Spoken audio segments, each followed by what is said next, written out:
So chapter 1 to 9 जो था हमारा, उसमें से चैप्टर 9 हम कवर कर चुके हैं एक वीडियो में। क्या ख्याल है? चैप्टर 1 हम पूरी एक वीडियो में कवर कर चुके हैं। क्या ख्याल है? पीछे रह गया चैप्टर 2, चैप्टर 3 और चैप्टर 5 जो हमने कवर करने हैं। कॉन्सेप्चुअली कवर हैं, लेकिन बुक खोल के हमने कुछ कॉन्सेप्ट और लेने हैं, प्रैक्टिस वाइज कवर हैं।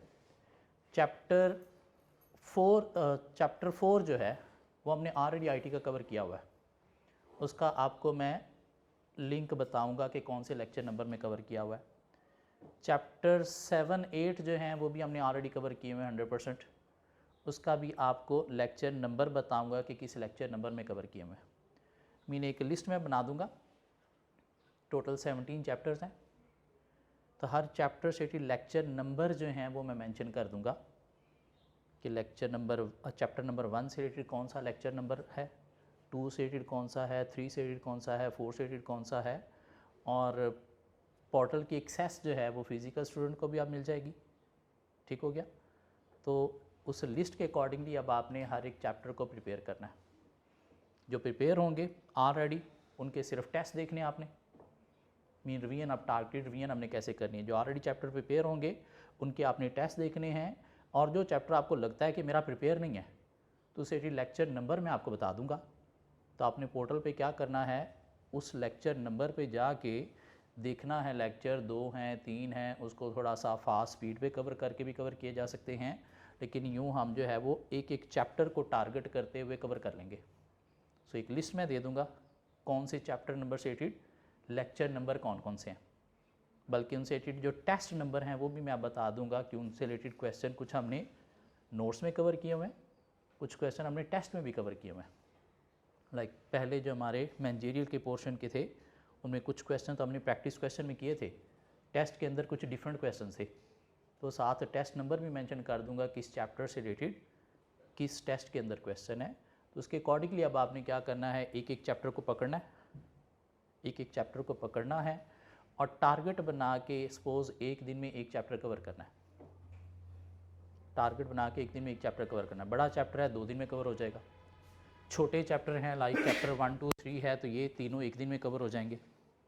चैप्टर 11, 13 ऑलरेडी एक दिन में आप कवर करके टेस्ट दे चुके हो। तो इस तरह से अब आपको एक अपना प्लान बनाना पड़ेगा कि डेली बेसिस पे हमें कितने चैप्टर कवर करने हैं और उसके अकॉर्डिंगली कवर करना है। हाँ, जो ऑलरेडी कवर्ड हैं वो तो सिर्फ आपने टेस्ट देखने हैं, और जो कवर नहीं है उनसे रिलेटेड आपको लेक्चर नंबर मिल जाएंगे। तो वहाँ पे जाके सपोज 1 या 2 लेक्चर अगर सुनना भी पड़ते हैं तो वो सुन के कवर हो जाएंगे। ठीक हो गया? मीन चैप्टर 1, 2, 3, 5 और 9, 1, 2, 3, 5, 9 ये 5 चैप्टर ऐसे थे जो हमने बुक के अंदर से 100% कवर नहीं किए हुए थे। कॉन्सेप्चुअली प्रैक्टिस वाइज हमने कवर किए हुए थे। तो चैप्टर 9 और चैप्टर 1 प्रीवियस लेक्चर में हम पूरा एक एक दिन खोल चुके हैं। अब पीछे रह गया चैप्टर 2, 3 और 5। तो इनके ऊपर 3 लेक्चर हमारे हैं आगे। क्या ख्याल है? ये 3 लेक्चर में ये 3 चैप्टर कवर हो जाएंगे, बाकी सारा हमारा ऑलरेडी 100% कवर है। ठीक हो गया? तो वो जो लिस्ट दूंगा चैप्टर वाइज, मीन हर चैप्टर के साथ कौन सा लेक्चर नंबर है, उससे ज़िंदगी आपकी और ज़्यादा आसान हो जाएगी। आज ही वापस स्टैट का हम एक चैप्टर पढ़ रहे थे।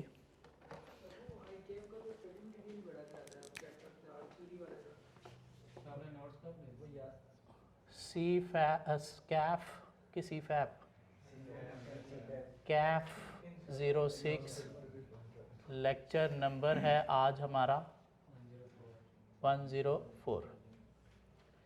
जी, कोई चीज़ भी आईकैप बुक से आपने कवर नहीं करनी, कोई चीज़ भी आईकैप बुक से आपने कवर नहीं करनी। आपको हर चैप्टर के नोट्स मैं दूंगा। कंप्लीट नोट्स आपको जो मिल चुके हैं, चैप्टर 11 के कंप्लीट नोट्स मिल चुके हैं, 12 के मिल चुके हैं, 13, 14, 15, 16, 17 तक कंप्लीट नोट्स मिल चुके हैं। ऐसा है? चैप्टर 10 के कंप्लीट नोट्स आपको मिल चुके हैं। जस्ट क्वेश्चन है, बाकी फार्मूलाज आपने ऑलरेडी लिख लिए हैं, कुछ मैंने लिख भी दिए हैं। ठीक हो गया? चैप्टर 2 के आज आपको नोट्स कंप्लीट मिल जाएंगे। चैप्टर 9 और 1 के आपको कल कंप्लीट नोट्स मिल जाएंगे और बाकी भी इसी तरह से चैप्टर वाइज आपको नोट्स कमिंग वीक में सारे मिल जाएंगे। ठीक हो गया। हर चैप्टर से रिलेटेड कुछ MCQs भी बना के आपको दूंगा, हर चैप्टर से रिलेटेड कुछ MCQs भी आपको बना के दूंगा। कब बना के दूंगा? लास्ट वीक बिफोर एग्ज़ाम में। तब तक तैयारी हो चुकी होगी, कॉन्सेप्ट सारे दिमाग के अंदर होंगे, तो फिर MCQs को देखेंगे तो मज़ा भी आएगा। क्या ख्याल है? समझ भी आ रहे होंगे। अभी MCQs दे दूंगा, अभी तैयारी नहीं है, कॉन्सेप्ट ही क्लियर नहीं है, तो तब तैयारी कर लो, रिवीजन सारी कर लो। उसके बाद हम हर चैप्टर से रिलेटेड कुछ MCQs भी देख लेंगे, क्या क्या MCQs आ सकते हैं, जस्ट प्रैक्टिस के पॉइंट ऑफ व्यू से। अदरवाइज MCQs कहाँ से आना है, किस टॉपिक का आना है, वो तो कहीं पे है ही नहीं। तो हम अपने कुछ बना लेंगे जस्ट प्रैक्टिस के लिए कि अच्छा हाँ इस तरह से भी MCQ बन सकता है। ठीक हो गया। तो बुक से कुछ नहीं करना, बुक से कुछ नहीं करना, बुक की हर चीज़ मैं नोट्स के अंदर चैप्टर में इंक्लूड कर रहा हूँ। ठीक हो गया। अभी कोशिश करें आपके जितने चैप्टर आपने कवर किए हुए हैं उनको प्लीज़ पहले पक्का कर लें, उनके टेस्ट दे लें, चैप्टर वाइज टेस्ट दे लें, उससे वो पक्के हो जाएंगे। उसके बाद आपके पास पीछे बच जाएंगे, हाँ अब कितने चैप्टर और मेरे पास रहते हैं, फिर उनको आप टारगेट बना के कवर करोगे। सो चैप्टर 10 हम कवर कर रहे थे। चैप्टर 10 था स्टैटिस्टिकल एनालिसिस का चैप्टर, जिसके अंदर हमारे पास टॉपिक क्या थे? स्टैटिस्टिकल एनालिसिस के अंदर हमारे पास एक topic measure of central tendency था, मेजर ऑफ सेंट्रल टेंडेंसी था, जिसमें हमारे पास टॉपिक थे मीन, मीडियन और मॉड। और इनसे रिलेटेड हमने कुछ क्वेश्चन प्रैक्टिस कर लिए। यहाँ से क्वेश्चन जो आएगा, मेरा नहीं ख्याल कि कोई न्यूमेरिक क्वेश्चन, कोई बड़ा question measure of central tendency के ऊपर एग्जामिनर पूछेंगे। मेनली ये MCQ में ही टेस्ट किए जाएंगे, लेकिन फिर भी हमने कोई 3-4 क्वेश्चन कवर कर लिए, बल्कि 3-4 नहीं 6-7 क्वेश्चन कवर कर लिए, ताकि यहाँ से कोई क्वेश्चन आता है तो हम टैकल कर सकें। उसके बाद हमने एक टॉपिक डिस्कस किया, नॉर्मल डिस्ट्रीब्यूशन। नॉर्मल डिस्ट्रीब्यूशन, जहाँ पे हमने क्या करना है, मेनली प्रोबेबिलिटी फाइंड करनी है, लेसर देन की, ग्रेटर देन की, बिटवीन की, क्या कहला। जिसमें हमने क्या किया था, एक यूँ डायग्राम बना लिया था, bell shape diagram.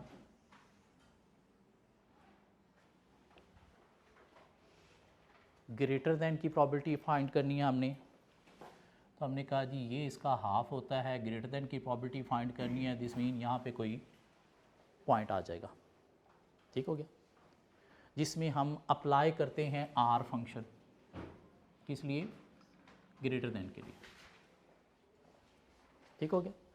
R function का मतलब क्या है कि एक पॉइंट से लेफ्ट का एरिया आपने आइडेंटिफाई करना है। वो पॉइंट यहाँ पे भी हो सकता है, यहाँ पे भी हो सकता है, यहाँ पे भी हो सकता है, यहाँ पे भी हो सकता है। उस पॉइंट से लेफ्ट साइड का एरिया आपने आइडेंटिफाई करना है, तो क्या करना है? R फंक्शन यूज़ करना है। और कहाँ पे R फंक्शन आएगा? जहाँ पे आपने probability of greater than identify करनी है। R फंक्शन कैसे कैलकुलेट करना है, कैलकुलेटर पे हमने सीख लिया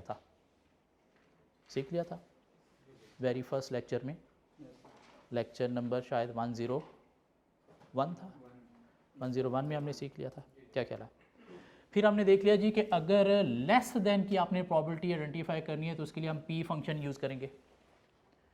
P फंक्शन का मतलब क्या है कि किसी भी एक पॉइंट से लेफ्ट का एरिया, R फंक्शन में क्या था, किसी पॉइंट से राइट का एरिया, मीन वो पॉइंट यहाँ पे भी हो सकता है, यहाँ पे भी हो सकता है, यहाँ पे भी हो सकता है, यहाँ पे भी हो सकता है। तो राइट का एरिया आइडेंटिफाई करने के लिए R फंक्शन, और किसी एक पॉइंट से लेफ्ट का एरिया आइडेंटिफाई करना है, वो पॉइंट यहाँ पे भी हो सकता है, यहाँ पे भी हो सकता है, यहाँ पे भी हो सकता है, लेफ्ट का एरिया आइडेंटिफाई करना है, तो उसके लिए क्या यूज़ करेंगे? P function. जब प्रोबेबिलिटी ऑफ लेसर देन आ जाए तो हमने P फंक्शन अप्लाई करना है, ग्रेटर देन आ जाए तो R फंक्शन यूज़ करना है। फिर हमने देखा था जी एक Q फंक्शन भी है। Q फंक्शन कहाँ पे है? जहाँ पे आपने दो वैल्यूज़ के बीच का जो है वो एरिया आइडेंटिफाई करना है, दो वैल्यूज़ के बीच का एरिया आइडेंटिफाई करना है। और Q फंक्शन में हमने क्या देखा था कि अगर दोनों वैल्यूज़ के साइन सेम हैं तो क्या करेंगे? Q इंटू पहली वैल्यू माइनस Q इंटू दूसरी वैल्यू। दोनों नेगेटिव नेगेटिव हैं फिर भी माइनस बीच में आएगा, दोनों पॉजिटिव पॉजिटिव हैं फिर भी बीच में माइनस आएगा। लेकिन अगर एक वैल्यू पॉजिटिव है एक वैल्यू नेगेटिव है तो फिर दोनों Q के बीच में क्या आएगा? प्लस का साइन आएगा। दोनों वैल्यूज़ पॉजिटिव पॉजिटिव हैं तो माइनस, दोनों वैल्यूज़ नेगेटिव नेगेटिव हैं फिर भी माइनस, एक पॉजिटिव वैल्यू एक नेगेटिव वैल्यू, तो फिर हम क्या करेंगे, बीच में प्लस का साइन लगाएंगे। और ये हमने पहले लेक्चर में कवर कर लिया था, ठीक हो गया। इसे बोलते हैं forward working of normal distribution, जो हमने कैलकुलेटर पे सीखी, P q are. Greater than है तो आर फंक्शन, लेसर देन है तो पी फंक्शन, क्या ख्याल है, और अगर इन बिटवीन है तो क्यू फंक्शन। और फिर हमने क्या किया, एक क्वेश्चन में रिवर्स वर्किंग भी सीखी थी कि उसने हमें जो है वो जी की वैल्यू बता दी थी, तो हम कहाँ पे चले गए थे, टेबल के अंदर चले गए थे और वहाँ से हमने क्या किया था, पॉइंट आइडेंटिफाई कर लिया था। ये दो काम हमारे हो गए थे। उसके बाद हम चले गए थे जी रिग्रेशन एनालिसिस में। रिग्रेशन एनालिसिस, दो वेरिएबल की आपस में डिपेंडेंस को देखना है तो हम यूज़ करते हैं रिग्रेशन एनालिसिस, जिसमें हम इक्वेशन बनाते हैं y is equal to A plus B X, y is equal to A plus B X. Y depend कर रहा है किस पे, x पे, तो कितना बीच में कांस्टेंट फैक्टर है, और मेनली ये इनका रिलेशनशिप बता रहा होता है कि इसमें a का चेंज आने से इसमें कितना चेंज आएगा, b बताएगा। b 10 है तो इसमें x में a का चेंज y में 10 का चेंज लाएगा। b 50 है, x में a का चेंज y में 50 का चेंज लाएगा। लेकिन इस रिग्रेशन एनालिसिस के थ्रू ये जो हमने एनालिसिस आइडेंटिफाई किया है, ये जो रिलेशनशिप आइडेंटिफाई किया है, ये कितना रिलायबल है, कितना सच्चा है, ये डिपेंड करता है किस चीज़ पे, दोनों वेरिएबल की आपस में कोरिलेशन पे, जिसके लिए हम एक कोफिशिएंट ऑफ कोरिलेशन r निकालते हैं। लेकिन मेनली ये रिलेशनशिप की रिलायबिलिटी, रिग्रेशन की रिलायबिलिटी कौन बताएगा, r ने, R square coefficient of determination. r निकालने का एक फार्मूला है, covariance of x Y divided by standard deviation of x into standard deviation of y। उसका स्केयर ले लेंगे तुम्हारे पास क्या आ जाएगा, उसका स्केयर ले लेंगे तो r स्केयर आ जाएगा। b निकालने का एक फार्मूला है, covariance of x Y divided by variance of x। a कैसे निकलता है, y bar minus b x bar. y bar क्या है, summation x over n, summation y over n। x bar क्या है, summation x over n। So y bar minus b x bar से क्या निकलेगा, a निकलेगा। ये बात समझ आ गई, ये हमने कैलकुलेशन कर ली थी। उसके बाद हम चले गए जी कहाँ पे, हाइपोथेसिस टेस्टिंग में।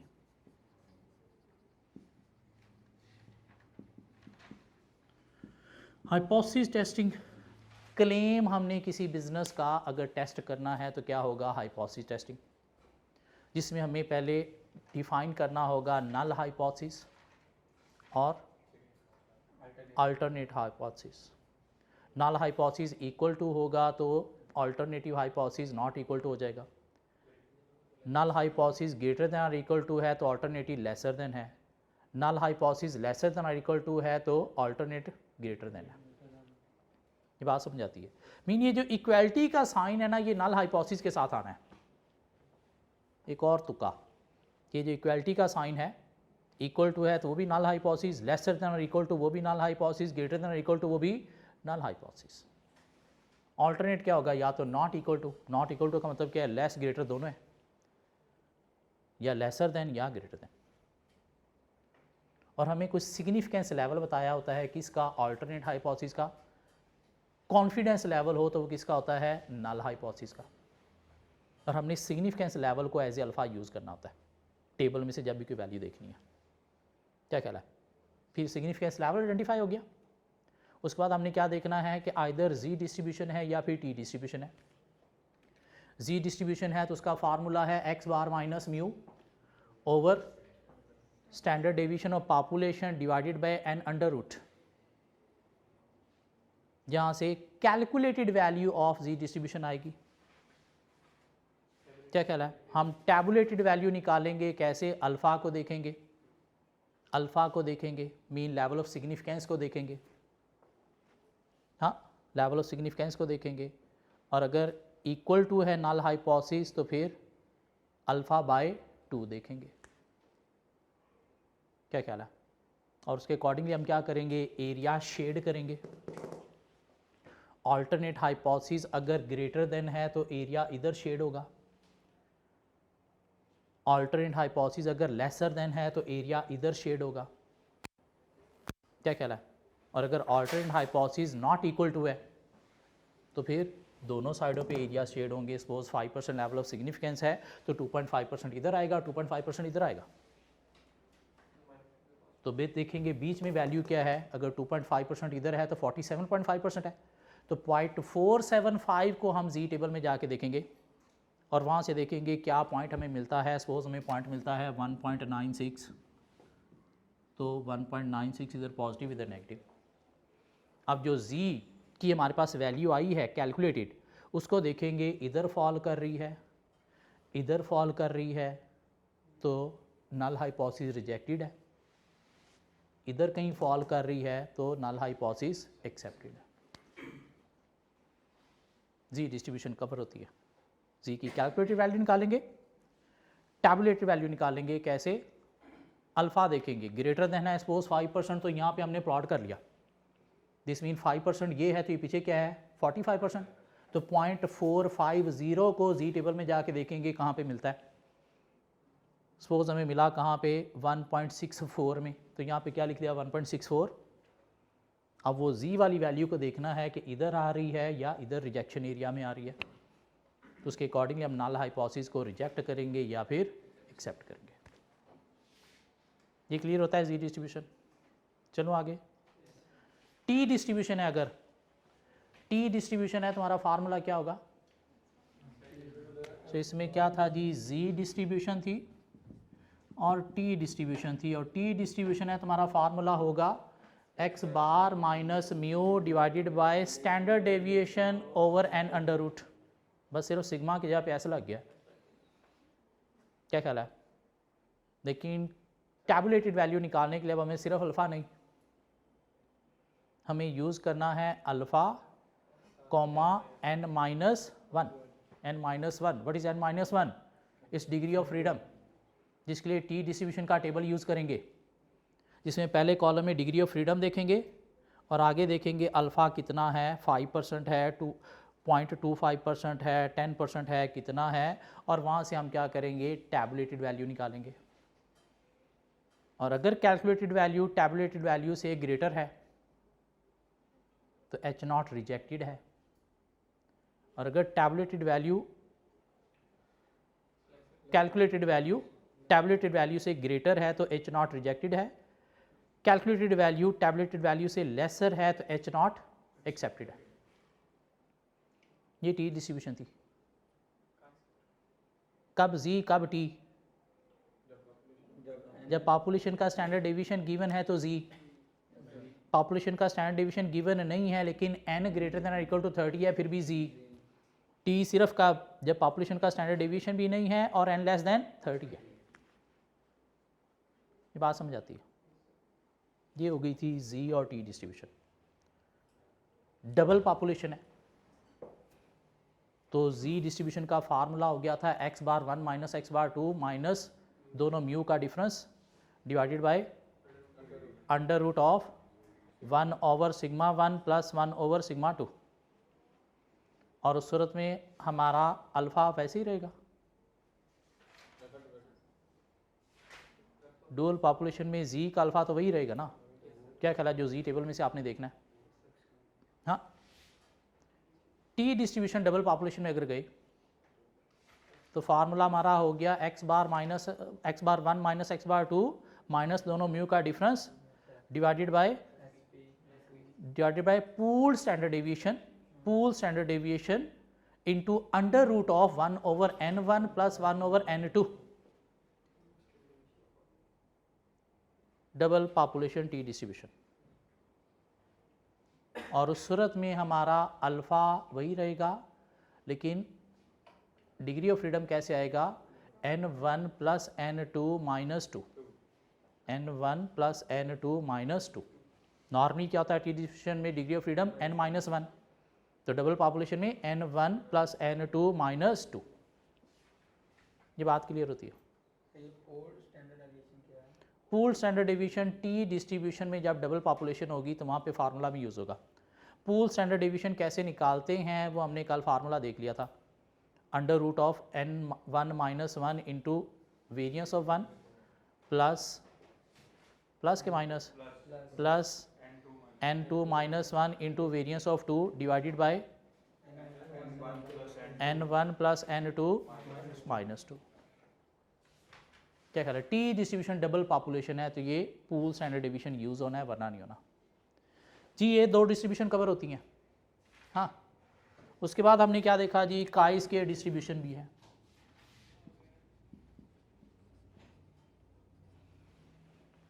काई स्क्वायर डिस्ट्रीब्यूशन जहाँ पे क्वांटिटेटिव नहीं क्वालिटेटिव फैक्टर्स को आपने जो है वो चेक करना है। मीन टेस्ट आपने करना है क्लेम किसके, क्वालिटेटिव फैक्टर्स के, क्वांटिटेटिव फैक्टर्स के नहीं। क्या कह रहा है? तो काई स्क्वायर का एक फार्मूला है summation of O minus E square divided by E, square of O minus ई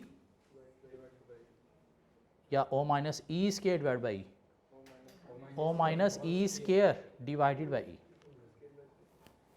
क्या कहला है? और काई स्क्वायर हम कैलकुलेट करेंगे, calculated value. Observed values O हमें ऑलरेडी क्वेश्चन में गिवन होंगी। एक्सपेक्टेड वैल्यू हमें निकालना पड़ेंगी n into probability. Probability question में फ्रीक्वेंसी गिवन होगी, n सैम्पल साइज गिवन होगा तो हम निकाल लेंगे और देख लेंगे कि हमारे पास कॉलम तो दो ही होंगे, रोज़ हमें देखना पड़ेंगी कितनी है। क्या कहला है? तो फार्मूला से कैलकुलेटेड वैल्यू निकलेगी। टैबुलेटेड वैल्यू निकालने के लिए हमें क्या करना पड़ेगा, अल्फा अल्फा अल्फा कोमा रो माइनस 1 इंटू कॉलम माइनस 1, जिसे डिग्री ऑफ फ्रीडम हमारे पास आएगा। और काई स्क्वायर के टेबल में जाएंगे, वहाँ से हम देखेंगे डिग्री ऑफ फ्रीडम क्या है और हमारा आगे अल्फ़ा क्या है, तो वहाँ से हम टैबुलेटेड वैल्यू निकालेंगे। और इसमें भी वैसे ही क्या करेंगे, अगर कैलकुलेटेड वैल्यू ग्रेटर है टैबुलेटेड वैल्यू से तो एच नॉट रिजेक्टेड है, और अगर लेसर है tabulated value than calculated value than tabulated value तो एच नॉट एक्सेप्टेड। जी, यहाँ तक बातें हमने कर ली थी। आई होप आप लोगों ने भी कर ली हैं। चलिए, हमारे पास कुछ नोट्स हैं, ये दे देना, इसमें से हमने एक क्वेश्चन करना है। अच्छा, कल आपको कुछ नोट्स दिए थे, पिछले लेक्चर में मैंने कुछ नोट्स दिए थे, उनमें देखिएगा एक क्वेश्चन था अच्छा सा, question number 27। Question number 27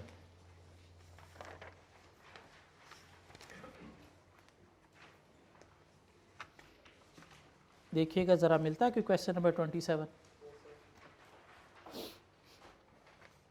chi square का एक क्वेश्चन और करते हैं फिर आगे मूव होंगे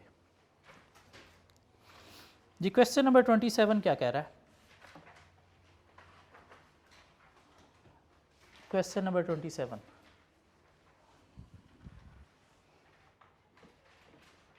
an organic soap manufacturer known as soap A currently has a market share of 50%।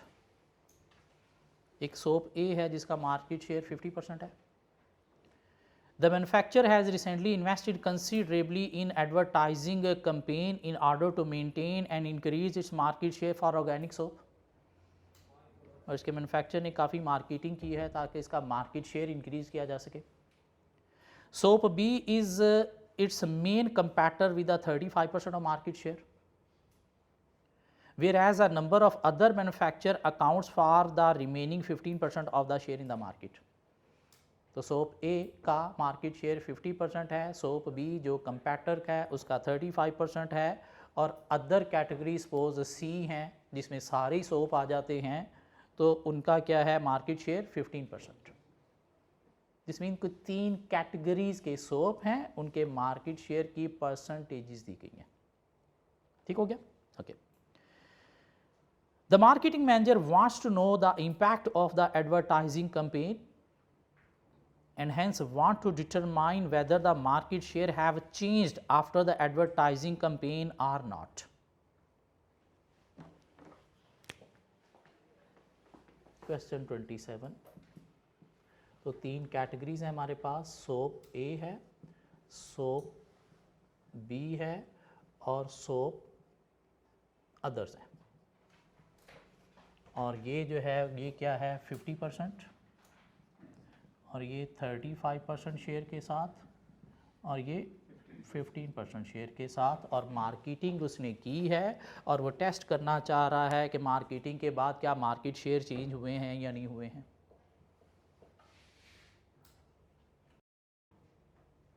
Accordingly he solicits the preferences of a random sample of 200 customer of organic soap। तो sample उसने लिया 200 customer से। N of the 200 respondents 102 indicate a preference for soap A product, 82 preference soap B, and the remaining 16 prefer the product of one of the competitor। तो soap ए का जो उसने observe किया वो कितना है 102, सोप बी का कितना ऑब्ज़र्व किया 82 और सोप अदर्स का 16। क्या ख्याल है? At 5% level of significance, can the marketing manager infer that customer preference have changed from their levels after the launch of the advertising campaign? क्या वो ये कंक्लूड कर सकता है, क्या वो ये कंक्लूड कर सकता है कि मार्केटिंग कैंपेन के बाद कस्टमर की प्रेफरेंसेस जो हैं वो चेंज हो गई हैं? क्या वो ये कंक्लूड कर सकता है कि प्रेफरेंसेस कस्टमर की चेंज हो गई हैं, हाँ या चेंज नहीं हुई हैं? तो H0 क्या होगा? H0 क्या है कि market share as per trend है। H1 क्या होगा? Market share as per trend नहीं है। मीन कोई lesser than greater than equal to ऐसा कुछ भी नहीं है। हाँ, तो क्या हुआ जी इसमें H0 जो है वो क्या है? Market share as per trend है, और H1 क्या है? Market share not as per trend. और अगर देखा जाए तो क्वेश्चन में शायद ये जो कॉलम है ये क्या है? ऑब्जर्व्ड वैल्यूज जो क्वेश्चन में गिवन होती हैं। तो अगर हम निकालने एक कॉलम ई का, कैसे? n into probability, n into probability. n हमारे पास है 200, क्या कहला है? प्रोबेबिलिटी हमारे पास है कितनी? 50%। तो क्या आ गया हमारे पास? 100। 200 इंटू 35% 70, एंड 200 इंटू 15% 35। तो हम एक कॉलम और बना लेते हैं। कितना? 30 सॉरी। ओ भी आ गया, ई भी आ गया, तो काई स्केयर भी आ सकता है। क्या? ओ माइनस ई का स्केयर डिवाइडेड बाय ई। तो ये कॉलम बना के मुझे यहाँ से समीशन दे दो। 8.63 माइनस पॉजिटिव, सो काई square 8.63। what is this calculated value?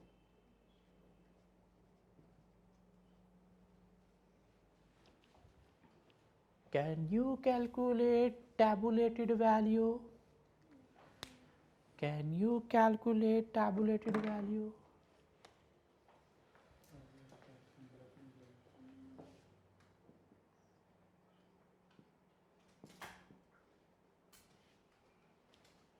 कैसे sir? Alpha R minus 1 mean row minus 1 into column minus 1। Alpha कितना है? 5%, 0.05। रो कितनी है? 3, 3 माइनस 1, 3 माइनस 1 2 इंटू कॉलम कितने हैं? 2, 2 माइनस 1 1, तो क्या आ गया? 2 ही आया। क्या ख्याल है? काई स्केयर का टेबल भी आपके पास है, सुना है? काई स्क्वायर का टेबल डिग्री ऑफ फ्रीडम आपके पास 2 है और 5% में जाके देख लें तो क्या आ गया 5.991 5.991 so 8.63 greater than 5.991 H naught is rejected.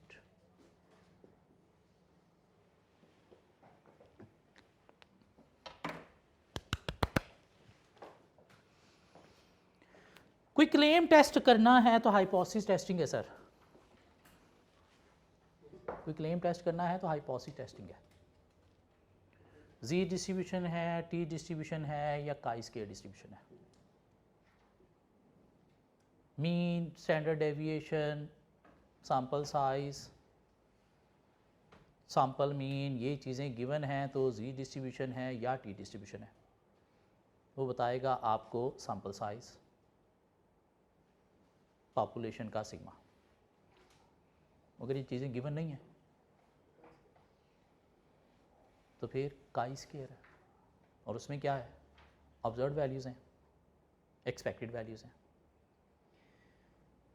क्या ख्याल है। और 3 आपको ऑब्जर्व्ड वैल्यूज़ बताएंगे। ये मीन, स्टैंडर्ड डेविएशन तो कुछ नहीं था ना, क्या ख्याल है, मीन स्टैंडर्ड डेविएशन तो कुछ नहीं था ना। हाँ, फ्रीक्वेंसीज हमें दी गई थी, प्रॉबिलिटीज़ हमें दी गई थी, सैम्पल साइज़ हमें दिया गया था, तो यस एक्सपेक्टेड वैल्यू हम निकाल सकते हैं। तो निकाल के हमने क्या किया, काई स्क्वायर अप्लाई कर दिया। हाँ जी, क्यों काई स्क्वायर क्यों, ये तो क्वेश्चन में नहीं लिखा हुआ था, तो इस वजह से क्या ख्याल है, या तो जी डिस्ट्रीब्यूशन है क्लेम को टेस्ट करना, या टी डिस्ट्रीब्यूशन है क्लेम को टेस्ट करना, कब जी कब टी, ये क्लैरिटी है। क्या ख्याल है, पहली प्रेफरेंस हमारी जी, अगर पॉपुलेशन का स्टैंडर्ड डेविएशन भी नहीं है, एन भी लेस दैन 30 है तो फिर टी, और अगर ये मीन स्टैंडर्ड डेविएशन है ही नहीं तो फिर क्या ऑब्जर्व्ड वैल्यूज़ एक्सपेक्टेड वैल्यूज़ हैं, वो हैं तो फिर क्लेम को टेस्ट करेंगे कैसे, काई स्क्वायर की थ्रू। ठीक है, आगे चलें थोड़ा, चलिए थोड़ा और आगे चलते हैं। एक क्वेश्चन नंबर 16 देखिएगा ज़रा, हमने ऑलरेडी किया हुआ है, उसको आज हम वाइंड अप करेंगे। क्वेश्चन नंबर 16,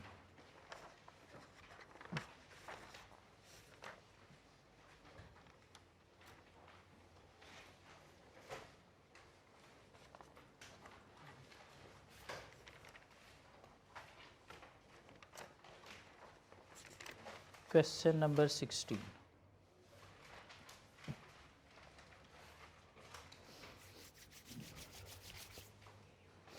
देखो आपने कहीं पे किया हुआ ये क्वेश्चन, आधा पेज ब्लैंक छोड़ा था आप लोगों ने,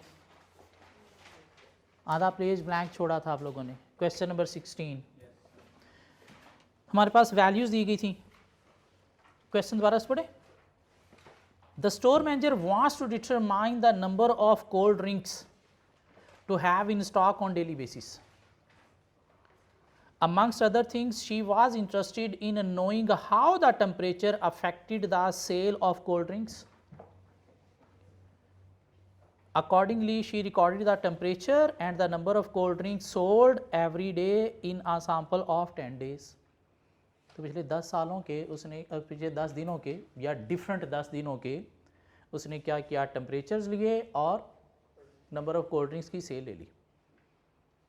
दिस मीन जानना क्या चाह रही है कि क्या वाकई ही टेम्परेचर पे कोल्ड ड्रिंक्स की सेल डिपेंड करती है। क्या ख्याल है, टेम्परेचर डाउन होगा तो कोल्ड ड्रिंक्स ज़्यादा बिकेंगे कि अप होगा तो कोल्ड ड्रिंक्स ज़्यादा बिकेंगे, अप होगा, गर्मियों में ज़्यादा बिकेंगे, सर्दियों में कम बिकेंगे। क्या ख्याल है, वो ये जानना चाह रही कि आपस में इनका रिलेशनशिप क्या है। So determine the line of best fit and interpret the coefficients. तो लाइन ऑफ बेस्ट फिट हमने बना ली थी, लाइन ऑफ बेस्ट फिट का मुझे आंसर दीजिएगा। y is equal to -103,214 plus question 16 y is equal to -1,214 1548.33 33x। तो ये हमारे पास इक्वेशन बन गई थी। क्या ख्याल है? जो क्या शो कर रही है कि टेम्परेचर में एक आध चेंज आने से कोल्ड ड्रिंक्स की सेल पे 1548.33 चेंज आता है। हाँ, determine the variation R square. तो आर हमने शायद इसका निकाला था कितना, 0.95, और आर स्क्वायर हमने निकाला था कैसे, 0.95 का स्क्वायर इंटू 100 करें तो कितना बन गया था, 96%।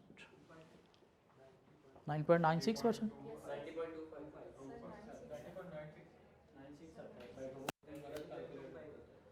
अच्छा, ये चीज़ें कैलकुलेटर से भी कैलकुलेट हो सकती हैं। कैलकुलेटर खोलिएगा ज़रा। हाँ, हम इसकी सारी वैल्यूज़ कैलकुलेटर से भी देखते हैं। मॉड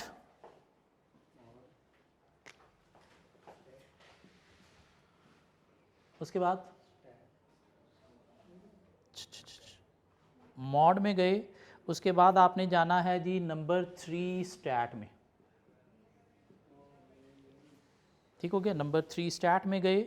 उसके बाद देखिएगा नंबर 2 आ रहा है a+bx।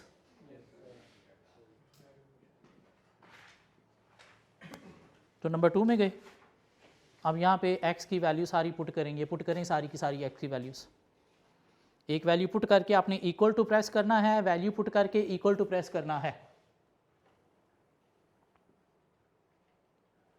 Value x, value y एक दूसरे के पैरेलल पुट करनी है, और आपने क्या करना है, एक वैल्यू पुट करके इक्वल टू प्रेस करना है, और ऑटोमेटिकली उस कॉलम में वैल्यूज आती चली जाएंगी। और फिर कैलकुलेटर में आपके पास बाकी चीज़ें भी होंगी।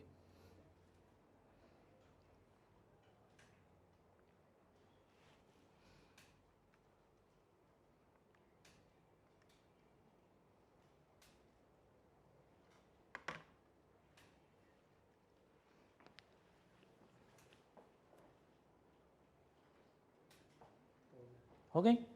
अब आपने क्या करना है जी, प्रेस करना है AC, उसके बाद पुट करना है आपने शिफ्ट, AC के बाद शिफ्ट, और शिफ्ट के बाद देखिएगा आपके पास आ रहा है नंबर 3 पे सम,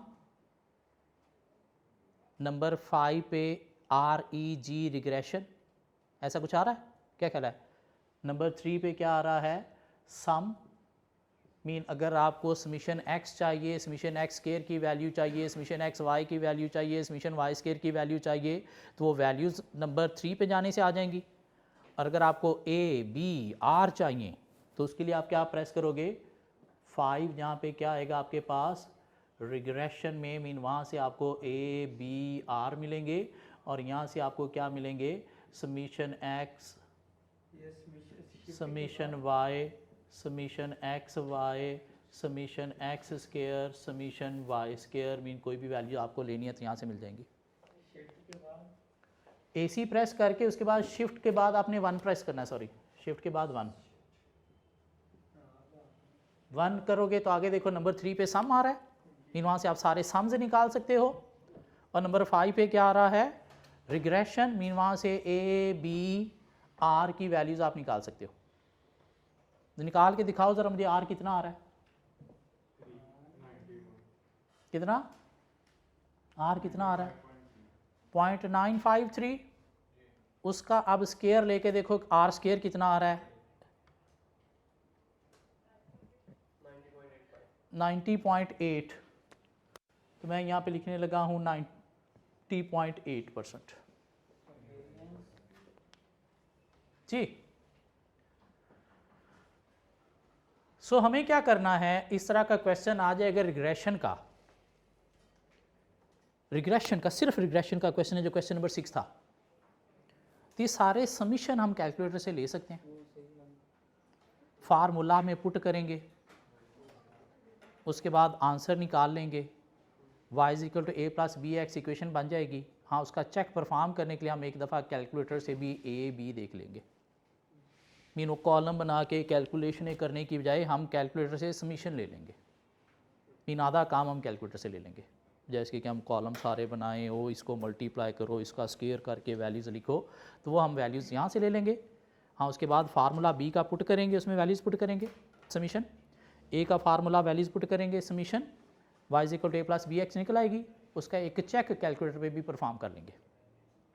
ठीक हो गया। अगर सिर्फ रिग्रेशन का क्वेश्चन है तो हो गया, पार्ट ए हो गया, पार्ट बी हो गया, what is part c? At 1% significance level, conduct a test to determine that the demand for cold drinks and temperature are linearly related. आपने 1% significance level पे बताना है कि ये जो आपस में इनका रिलेशन है टेम्परेचर और कोल्ड ड्रिंक्स की सेल का, ये लीनियरली रिलेटेड है या नहीं है, मीन लीनियर रिलेशनशिप इनके बीच में है या नहीं है, लीनियर रिलेशनशिप इनके बीच में है या नहीं है। तो यहाँ पे आ गई hypothesis testing with regression analysis. तो पार्ट सी हम कैसे सॉल्व करेंगे देखिएगा ज़रा। H0 H1, ठीक हो गया। H0 में हम क्या लिखेंगे, beta is equal to 0, beta coefficient of regression is equal to 0। इसका मतलब क्या होता है, no linear relation, no linear relationship, and beta is not equal to 0, इसका मतलब होता है लीनियर रिलेशनशिप। सो H0 क्या है, नो लीनियर रिलेशनशिप, H1 क्या है, लीनियर रिलेशनशिप है। तो यहाँ पे हम कोई डिस्ट्रीब्यूशन अप्लाई करेंगे, यहाँ पे हम कोई डिस्ट्रीब्यूशन अप्लाई करेंगे और एंड पे देखेंगे कि H0 रिजेक्टेड है तो लीनियर रिलेशनशिप है, H0 एक्सेप्टेड है तो नो लीनियर रिलेशनशिप एग्जिस्ट। क्या ख्याल है? तो यहाँ पे आप कोई डिस्ट्रीब्यूशन आएगी, लेवल ऑफ सिग्निफिकेंस ने 1% बता दिया आपको, तब मुझे सिर्फ आपने ये बताना है कि डिस्ट्रीब्यूशन कौन सी यहाँ पे आ रही है। Z distribution, T distribution, chi square distribution, Z distribution, T distribution, chi square distribution, T distribution, chi square observed values, probabilities नहीं है, कोई सैंपल साइज नहीं है तो काई स्क्वायर नहीं है। क्या ख्याल है? स्टैंडर्ड डेविएशन नहीं है तो क्या n greater than equal to 30 है? नहीं है, ऐसा भी नहीं है। तो यहाँ पे अप्लाई होगी सिर्फ और सिर्फ T डिस्ट्रीब्यूशन। जब भी हाइपोथेसिस टेस्टिंग आएगी विद रिग्रेशन तो क्या अप्लाई होगी, T डिस्ट्रीब्यूशन। तो उसमें हम T कैलकुलेट करेंगे और T कैलकुलेट करने का एक फार्मूला है। फार्मूला क्या है? वो भी फार्मूला पुराना नहीं, पुराना क्या था, x bar minus mu divide by standard deviation over under root of n था। क्या ख्याल है? यहाँ पे T का फार्मूला है r into under root of n minus 2 divided by 1 minus r square. r multiply हो रहा है, r into under root of n minus 2 over 1 minus r square.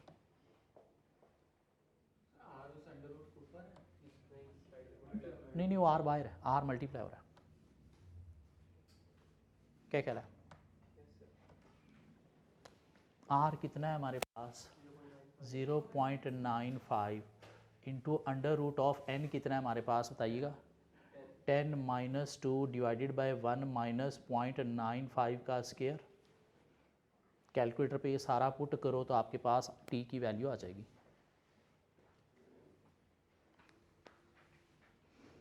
बल्कि r स्क्वायर आपने कैलकुलेट किया हुआ 90.8, वो पुट कर दो।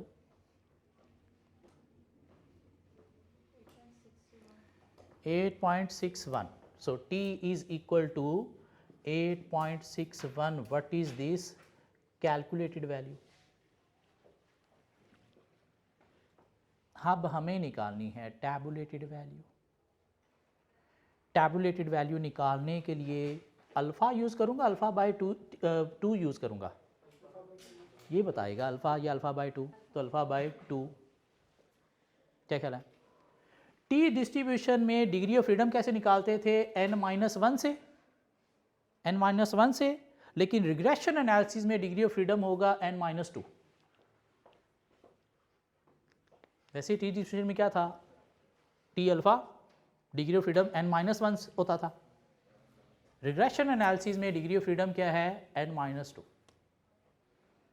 n-2। What is alpha?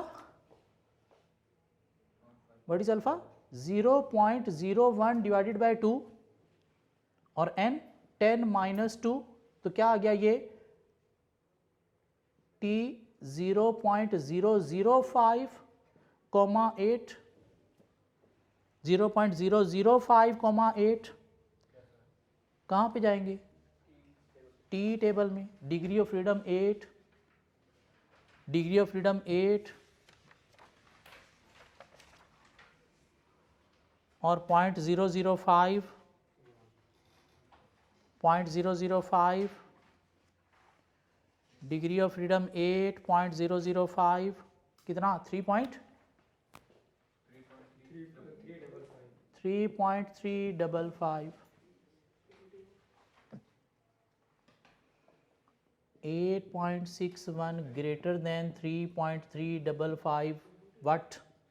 H naught is rejected. H naught is rejected. So what is accepted? H1. So क्या लिखेंगे? Yes, there is linear relationship exist.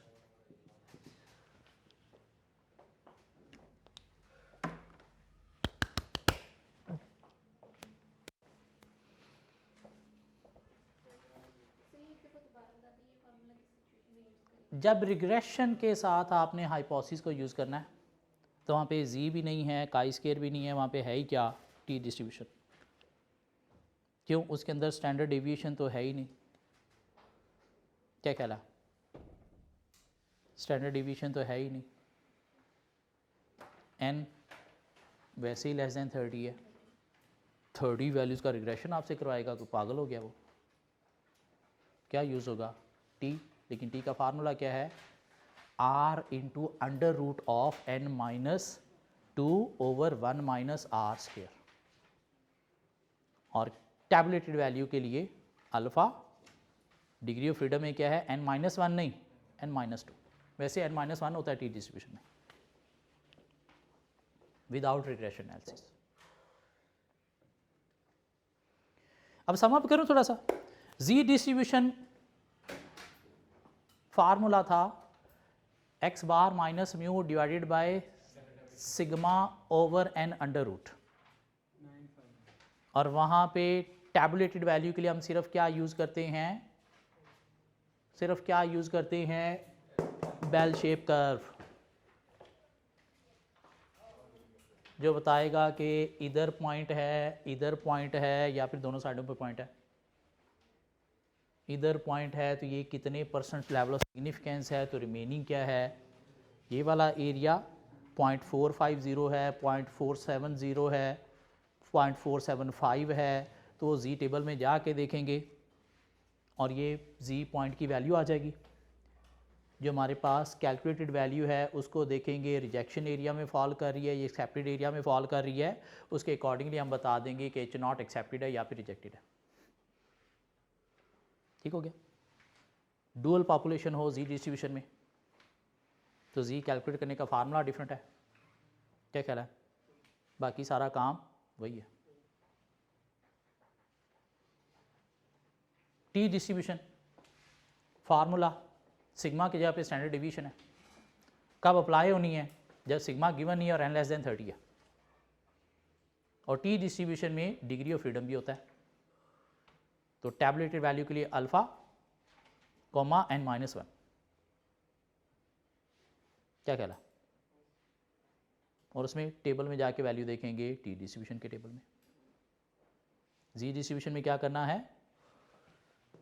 Rejection area के अकॉर्डिंगली 0.5 में से माइनस करके बाकी जो एरिया है वो आपने जी टेबल में जाके देखना है, उसमें कॉलम और क्या रो बन रही है। जबकि टी डिस्ट्रीब्यूशन में सीधा सीधा आपने डिग्री ऑफ फ्रीडम देखना है और साथ देखना है अल्फा कौन सा यूज़ करना है। ठीक हो गया।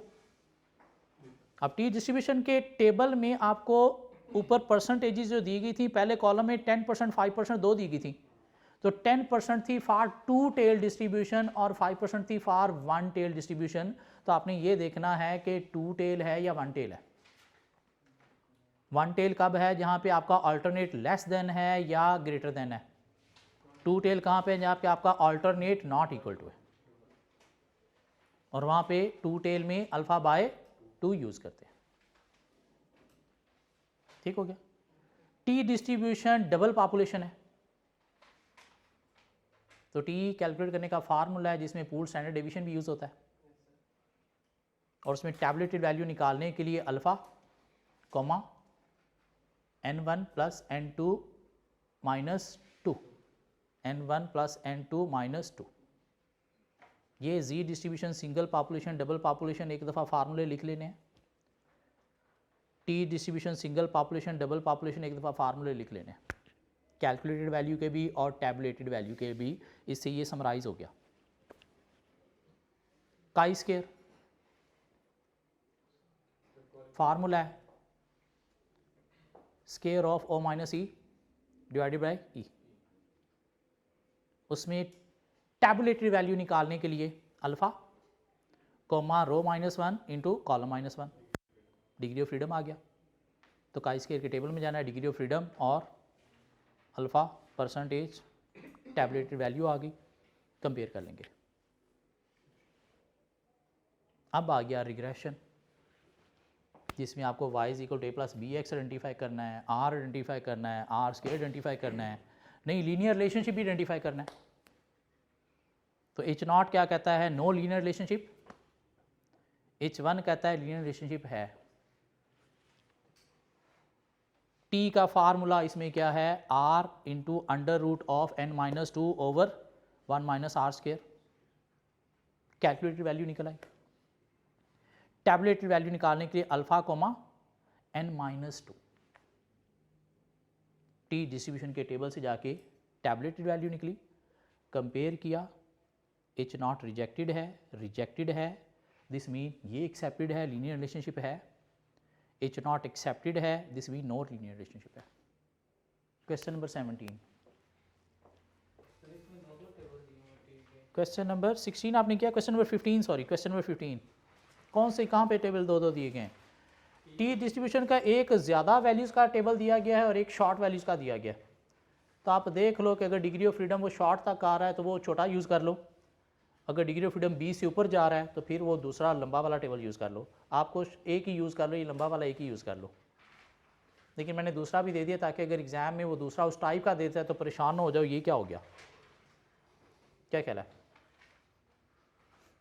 मीन थोड़ी वैल्यूज हैं तो वो फिर शॉर्ट वाला दे देगा आपको।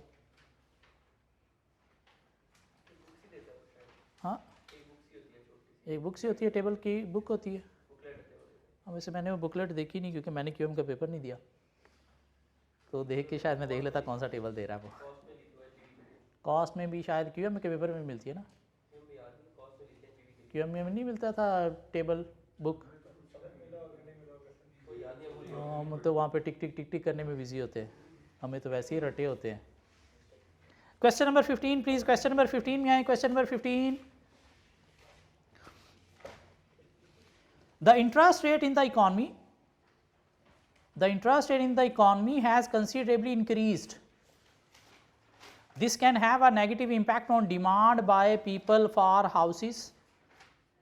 In order to determine the exact effect, an economist has collected data for average mortgage rate and the number of houses starts in the country for the past 10 years. This data is shown below. Interest rate पिछले 10 सालों के ये हैं और number of houses ये हैं। Mean number of houses mean लोग investment करते हैं घरों में लोन लेके। क्या जानना चाह रहा है ये कि इंटरेस्ट रेट इन्वेस्टमेंट डिपेंड करती है, इन्वेस्टमेंट इंटरेस्ट रेट पर डिपेंड करती है?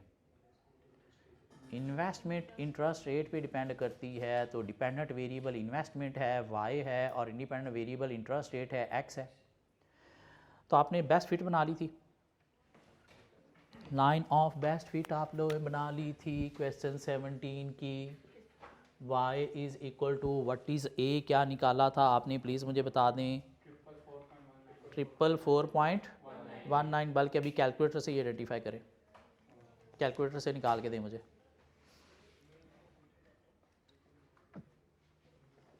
कैलकुलेटर से निकाल के दें।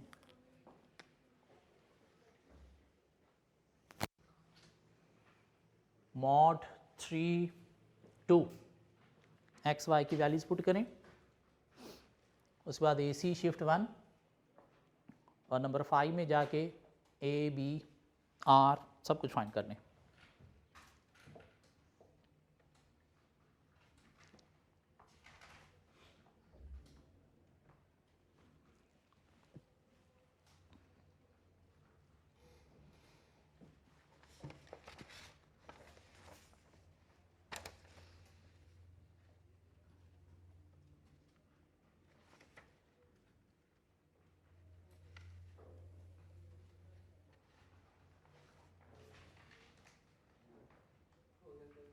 हो गया? बता देंगे मुझे वाई में ए क्या निकाला आपके कैलकुलेटर ने? ए क्या निकाला आपके कैलकुलेटर ने? 475.2 कर लूँ, उसके बाद प्लस है माइनस है, बी पॉजिटिव है नेगेटिव है? बी पॉजिटिव है या नेगेटिव है? नेगेटिव है कितना? 17x। What is R? What is are?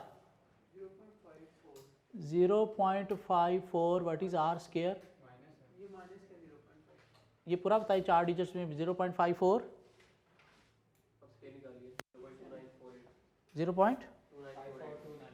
0.2948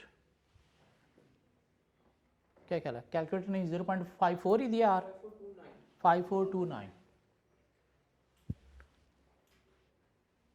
ठीक हो गया? वो अगर आप समीशन सारे कैलकुलेटर से लोगे ना, फिर आपका भी y is equal to a plus B x यही आ जाएगा। ठीक है? वो आपके समीशन के राउंडिंग ऑफ में शायद वो 475 के बजाय 444 आ रहा था। ठीक हो गया? चलें आगे। अदरवाइज़ ऐसे भी एक्सेप्टेबल है, वो जो आपने 444 निकाला है वैसे भी एक्सेप्टेबल है, मसला नहीं है। अब आगे पार्ट सी में क्वेश्चन के। Part c, at 5% significance level conduct a test to determine that the demand for houses and interest rate are linearly related। Linear relationship है या नहीं है? गुड लक एवरीबॉडी, आंसर चाहिए मुझे आपसे।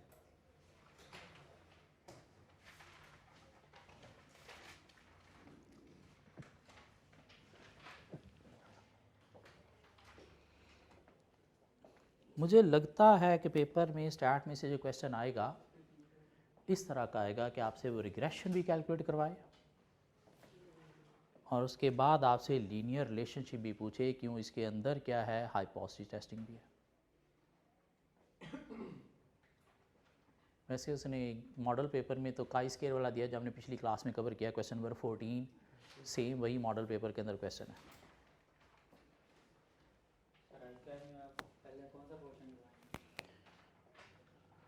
आई कैप सेशन जो है उसमें मेरी कोशिश है कि मैं न्यूमेरिक पोर्शन करवाऊँगा।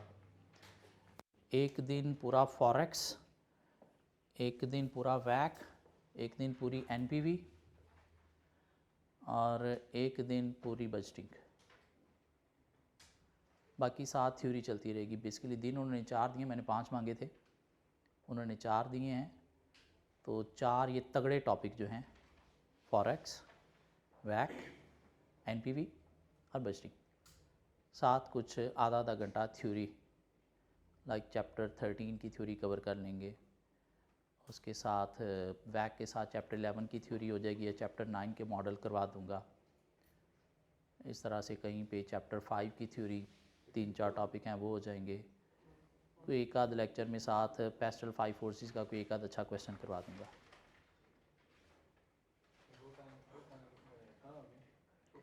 मंडे से मंडे, ट्यूसडे, वेंसडे, थर्सडे कोशिश करना। अगर वो 4 दिन आप मेरे साथ सिर्फ वही चैप्टर कर लो तो 4 दिनों में आपके 4 तगड़े चैप्टर भी प्रिपेयर हो जाएंगे। क्या ख्याल है? यूँ टारगेट बना के 4 दिन में ये 4 चैप्टर भी तगड़े कवर हो जाएंगे। वह किस दिन कराना अभी मैंने वो देखना है।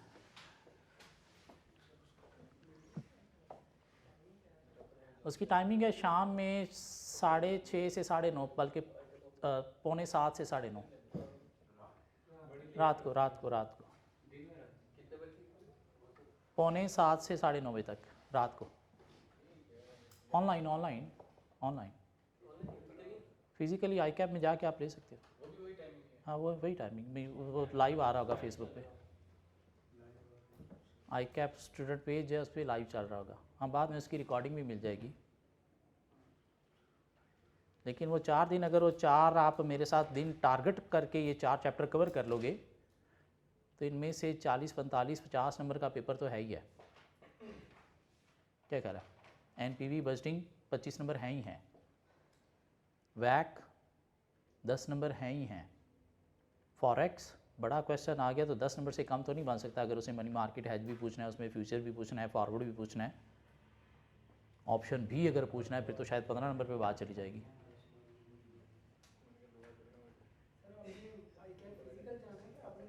नहीं मैंने फिज़िकल जाना है, आई कैप हाउस में होगा, मतलब उधर ऑडिटोरियम में सामने फ़िज़िकल बच्चे होंगे। तो अगर कोई फ़िज़िकल वहाँ पे आना चाहिए फ़िज़िकल भी आ सकता है। चाय बिस्किट भी देते हैं वो।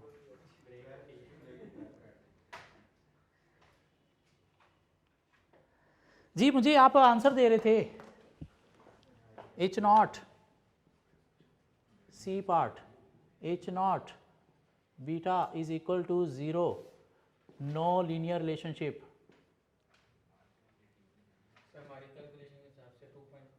नो लीनियर रिलेशनशिप आपकी कैलकुलेशन, हमारी कैलकुलेशन, एग्जामिनर की कैलकुलेशन।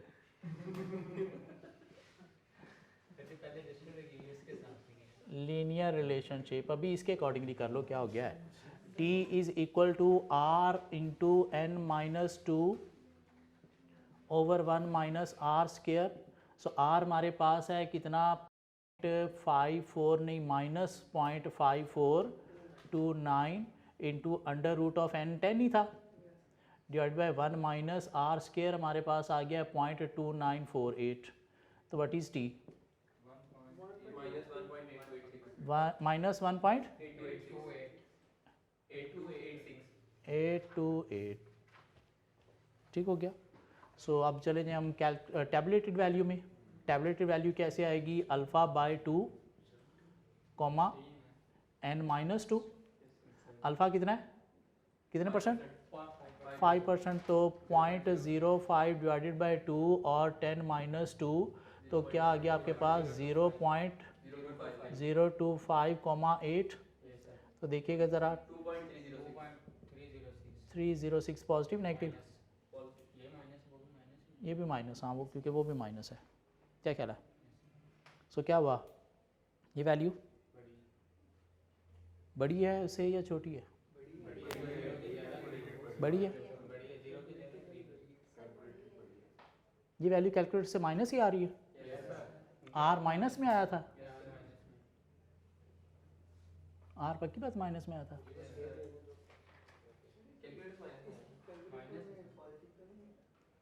फिर ये करो, यहाँ पे भी माइनस को इग्नोर कर दो, यहाँ पे माइनस को इग्नोर कर दो,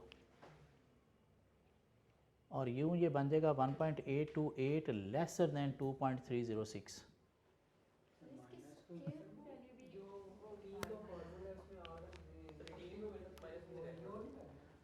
टी के फार्मूला में बेसिकली नेगेटिव वैल्यू को इग्नोर करेंगे। टी के फार्मूला में नेगेटिव वैल्यू को इग्नोर करेंगे क्योंकि टेबल से नेगेटिव वैल्यू आपको नहीं मिलेगी, टेबल से आपको नेगेटिव वैल्यू नहीं मिलेगी।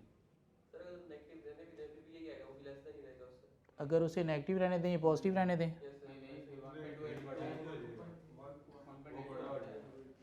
मतलब अगर यूं कर लें तो ये नेगेटिव है, ये देखो अगर ये इसको माइनस रहने दें उसको पॉजिटिव भी रहने दें तो उसके बावजूद भी ये लेसर ही है, ये लेसर ही है। तो क्या बनता है, एच नॉट इज एक्सेप्टेड। उस सूरत में क्या लिखेंगे हम, no linear relationship.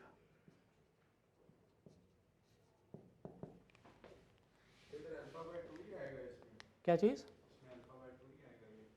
Alpha by 2 ही आएगा क्योंकि नॉट इक्वल टू है ना, क्या कह रहा है, केस यही बनेगा, ऑलवेज यही बनेगा, इसमें अल्फ़ा बाई 2 ही यूज़ होना है, अल्फ़ा नहीं यूज़ होना, अल्फ़ा बाई 2 ही यूज़ होना है।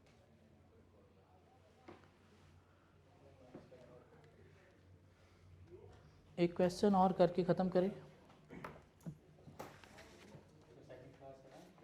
सेकंड क्लास बिल्कुल है। कुछ पेजेस मिले आपको, उसमें देखिए क्वेश्चन नंबर 10 होगा, कुछ पेजेस मिले आपको, उसके अंदर एक क्वेश्चन नंबर 10 होना चाहिए।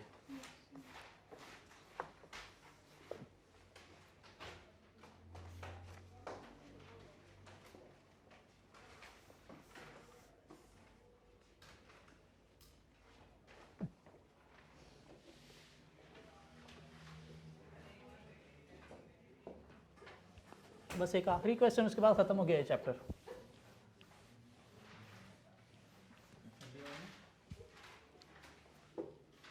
बस ख़त्म हो गया।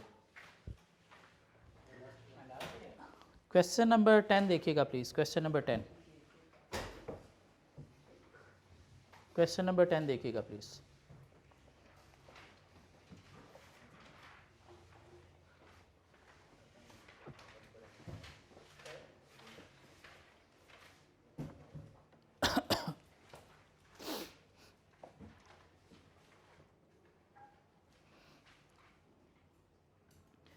The manager at the credit lending department of a bank, the manager at the credit lending department of a bank is interested in the nature of loan of second time borrowers to help tailor their marketing strategy.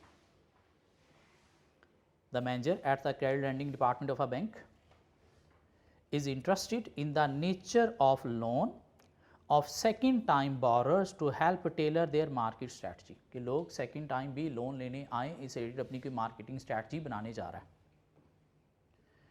He believes that 50% of second time borrowers take out a smaller loan than other borrowers. He believes that 50% of second time borrowers take out smaller loan than other borrowers. He conducts a hypothesis test to determine if the percentage is the same or different from 50%. Mean क्या उसने conclude किया कि लोग जो है वो second time जब बारो करने आते हैं तो स्मॉलर दैन 50% लोन पहले की निस्बत लेते हैं, पहले की निस्बत स्मॉलर दैन 50% लोन लेते हैं। He analyzes a sample 100 second time borrower and find that 53 of these loans are smaller than the other borrowers. Mean sample उसने लिया कितने का, 100 का, और उससे उसने क्या निकाला, उससे उसने क्या निकाला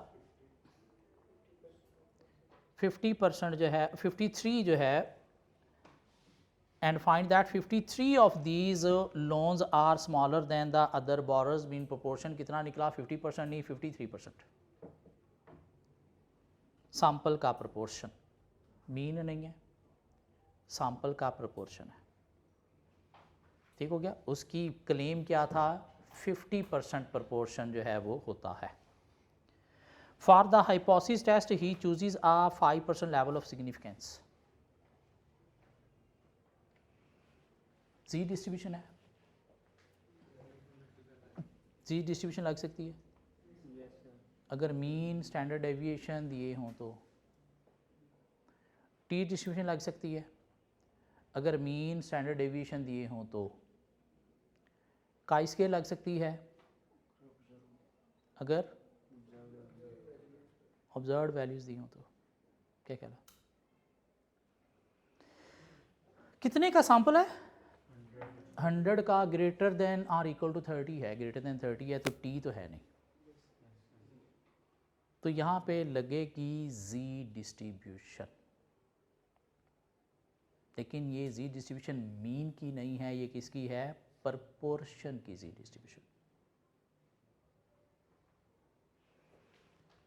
अब इसमें हम क्या करेंगे जी, H not H1, H not क्या कह रहा है जी कि प्रपोर्शन जो है वो कितना है, 50% है, क्या कहला है, सेकेंड टाइम बोरर जो है वो कितना लेता है, पहले की निस्बत 50%, तो H1 क्या बना, proportion not equal to 50%। Level of significance उसने बताया आपको क्वेश्चन में 5%। अब यहाँ पे जो जी का फार्मूला लगेगा,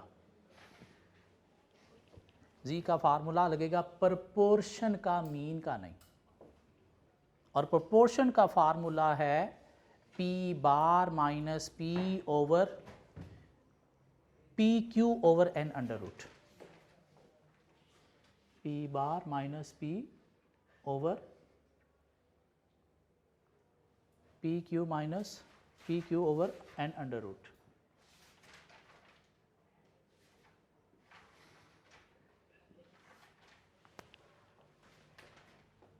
x bar minus mu over standard deviation by N under root, यही फार्मूला था, क्या कहला, क्या कहला, यही फार्मूला था, लेकिन यहाँ पे ये जो अंडर रूट है ये बेसिकली इस पूरे के ऊपर है,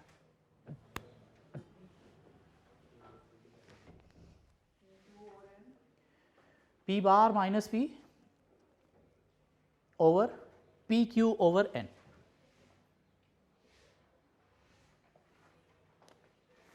P बार हमारे पास क्वेश्चन में गिवन है, P बार हमारे पास क्वेश्चन में गिवन है, N हमारे पास क्वेश्चन में गिवन है, क्या कहला है, N भी हमारे पास गिवन है, P बार भी हमारे पास गिवन है, और क्या हमें चाहिए, P हमारे पास गिवन है 50%, क्या कहला है, PQ भी गिवन है, PQ गिवन है, Q क्या होता है, 1 माइनस P, 1 माइनस P क्या होता है, Q होता है, N भी हमारे पास गिवन है, फाइंड करेंगे ज़रा,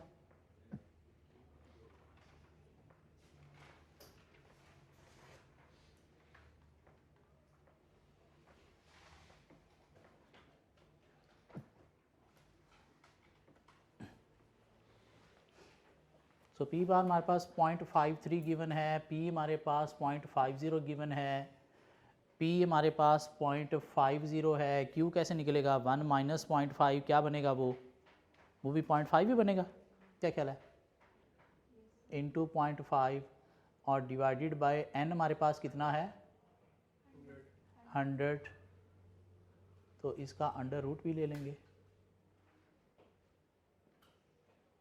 जी की वैल्यू बताइएगा ज़रा, 6.6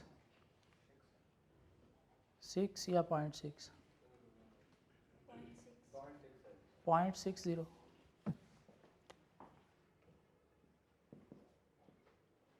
कैलकुलेटेड वैल्यू, कैलकुलेटेड वैल्यू क्या कहला, टैबलेटेड वैल्यू में निकालना पड़ेगी, टैबलेटेड वैल्यू में निकालना पड़ेगी, जी अल्फ़ा दिया गया कितना 5% 0.05, तो हम क्या यूज़ करेंगे, अल्फ़ा या अल्फ़ा बाय 2, अल्फ़ा बाय 2 वो कितना बन गया 0.025, तो जी डिस्ट्रीब्यूशन में हम क्या करते थे, इसमें जाते थे, क्या ख्याल है, 1 टेल 2 टेल 2 टेल, तो ये आ गया कितना 2.5% और ये आ गया कितना 2.5%, बाकी क्या बच गया 47.5%, 47.5%। तो जी टेबल में जाएं, जी टेबल में जाएं, 0.475 को देखेंगे, जी टेबल में जाएं, ज़रा जाएं जी टेबल में, 0.475 की मुझे वैल्यू बताएं।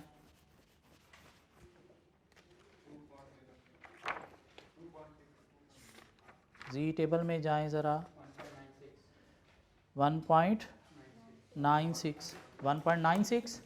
सो यहाँ पे 1.96 पॉजिटिव होगा, तो यहाँ पे क्या होगा -1.9।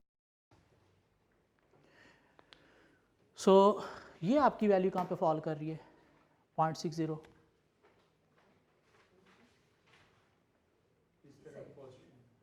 यहाँ पे फॉल कर रही है, क्या ख्याल है, यहाँ पे फॉल कर रही है कितनी, 0.60। यहाँ पे फॉल कर रही है, तो क्या कहेंगे हम, H0 is accepted. Mean proportion क्या है, 50%। ये एक प्रोपोर्शन की एग्जांपल हमारी आईकैप बुक के अंदर दी गई थी, कोई क्वेश्चन नहीं था इसका, लेकिन एक एग्जांपल उसने हाइपोथेसिस टेस्टिंग में दी हुई थी, तो हमने कवर कर ली कि प्रोपोर्शन अगर आ जाए तो उसमें जी टेस्ट कैसे अप्लाई होगा। जी टेस्ट जब भी अप्लाई करना है, जी कैलकुलेट करना है और आपने बेल शेप कर्व के थ्रू टेबल से वैल्यू आइडेंटिफाई करनी है, और उसके अकॉर्डिंगली हमारा कर्व के अकॉर्डिंगली डिसीजन होना है कि एक्सेप्टेड एरिया में आ रहा है जी या रिजेक्टेड एरिया में आ रहा है। क्या कहला, टी टेस्ट आ जाए तो हम कंपेयर करते हैं कैलकुलेटेड टैबुलेटेड वैल्यू को, वहाँ पे कर्व नहीं बनेगा, वहाँ पे tea table degree of freedom के अकॉर्डिंगली वैल्यू निकालेंगे, देखेंगे कैलकुलेटेड ग्रेटर देन है तो H0 रिजेक्टेड है, लेसर देन है तो एक्सेप्टेड है। काई स्केयर में भी कोई कर्व नहीं बनेगा, क्या कहना, या कर्व भी बनाया जा सकता है, उसमें भी देखा जा सकता है कि रिजेक्टेड एरिया में आ रही है, एक्सेप्टेड में आ रही है, अदरवाइज कंपेयर करके भी देख लेंगे। सो चैप्टर 10 हमारा ख़त्म हो गया। 5 अच्छे दिन हमने लगाए हैं। इन क्वेश्चंस को प्लीज़ एक दफ़ा दोबारा से गो थ्रू करना है। मीन पूरा एक दिन इसके ऊपर आपने रिवीजन का और रखना है, पूरा एक दिन, तो चीज़ें समअप हो जाएंगी। क्या ख्याल है? इजी काम इसमें क्या है, मीन मीडियन मॉड। इजी काम क्या है, normal distribution p q r calculate करना। इजी काम क्या है, regression y equal to A plus B x बनाना, आर स्केयर फाइंड करना। ये इजी काम थे। उसके बाद आ गई हाइपोथेसिस टेस्टिंग, तो उसमें एक जी टेस्ट है। तो पहले जी टेस्ट सारा देखना है, single population, double population, t test, single population, double population, chi square का सिंपल क्वेश्चन। उसके बाद आ गया हाइपोथेसिस विद रिग्रेशन, तो टी डिस्ट्रीब्यूशन यूज़ होगी, फार्मूला ये हो जाएगा। क्या ख्याल है? सेम वही टी डिस्ट्रीब्यूशन वाली काम है, सिर्फ फार्मूला चेंज हुआ है और डिग्री ऑफ फ्रीडम आपका चेंज हुआ है, बाकी सारा वही आंसर। हाँ, ये एक अनोखी चीज़ थी कि ना तो वहाँ पे कोई जी अप्लाई हो रहा था, ना कोई टी टेस्ट अप्लाई हो रहा था। क्यों? मीन, स्टैंडर्ड डेविएशन, ऐसी चीज़ें नहीं थी। ना इकाई स्केयर अप्लाई हो रहा था। क्यों? ऑब्जर्व वैल्यूज़ ही नहीं थी। हाँ, सैंपल कहा जी लिया मैंने और वहाँ से प्रोपोर्शन इतना निकला, परसेंटेजेस, तो वहाँ पे हम क्या करेंगे, जी प्रोपोर्शन यूज़ करेंगे। फार्मूला क्या है, पी बार माइनस पी, क्या कहना है, ये पी वही प्रोपोर्शन जो पॉपुलेशन का उसने निकाला हुआ था, divided by P Q over N under root, या under root of P Q over N. तो कैलकुलेटेड वैल्यू आएगी। टैबुलेटेड वैल्यू वैसे ही जी टेबल से फाइंड करेंगे और देखेंगे कि ये कैलकुलेटेड वैल्यू रिजेक्शन एरिया में फॉल कर रही है या एक्सेप्टेड एरिया में फॉल कर रही है। उसके अकॉर्डिंग हम बता देंगे H0 रिजेक्टेड है या फिर एक्सेप्टेड है। ठीक हो गया। स्टैट बस इतना ही था, हर चीज़ हमने कवर कर ली। बुक वाले भी क्वेश्चन सारे कवर कर लिए, बैक पे उसके जितने एक्सरसाइज में क्वेश्चन थे सारे कवर कर लिए, उसके अंदर जो एग्जांपल्स थी वो हमने कवर कर ली, बल्कि हमने कुछ एक्स्ट्रा क्वेश्चन भी कॉन्सेप्ट क्लियर करने के लिए कवर कर लिए। मॉडल पेपर के अंदर 6 नंबर का एक क्वेश्चन है और एक MCQ भी दिया गया। ठीक हो गया, मीन 7 नंबर टेस्ट हुए हैं, तो मैक्सिमम भी 5 से 10 नंबर ही टेस्ट हो सकते हैं इस चैप्टर से, क्योंकि और बहुत कुछ है, और बहुत कुछ है बुक के अंदर। ये एक चैप्टर ही टेस्ट करना नहीं ज़रूरी। ठीक हो गया, इग्नोर करो बस, टेबल को देखो, वो बहुत ज़्यादा डिटेल में स्टार्ट चली जाएगी। नहीं, वो हमने वो PQR कैलकुलेटर से देख लिया। सो बंद होगी, स्टार्ट ख़त्म होगी हमारी।